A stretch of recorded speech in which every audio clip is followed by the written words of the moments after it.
In the late 1980s and early 1990s, a series of violent murders took place in Riverside County, California. The victims were women, many of whom were involved in sex work or vulnerable situations. Their bodies were found in remote areas, often showing signs of strangulation, stabbing, and mutilation. The man responsible was William Lester Suff, who was born in California in 1950. Before the murders in Riverside County, Suff already had a violent criminal history. In 1974, he and his second wife were arrested in Texas due to the death of their infant daughter. The child died from injuries caused by abuse. Suff was convicted and served time in prison for this. Unfortunately, he was released on parole in 1984. After he was released, Suff moved back to California. He found work in the Riverside County. He held a clerical position in the county's Department of Public Social Services. Despite having this criminal past, he was able to live and work in this community without raising any suspicion. Between 1986 and 1991, Suff murdered at least 12 women. Investigators later confirmed these killings through evidence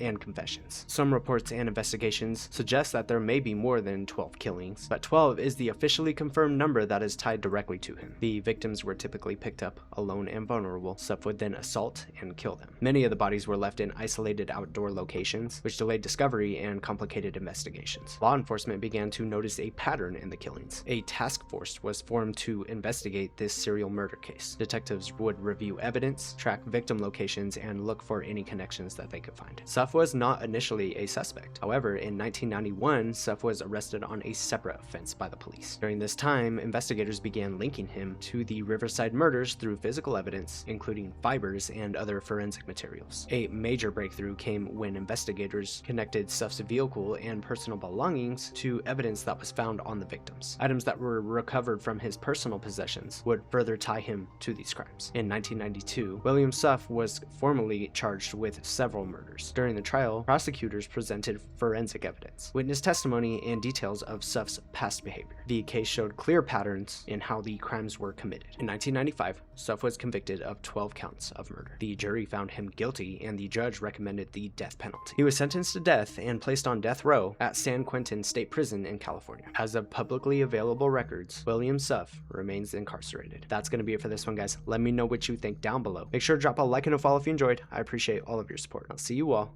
on the next one.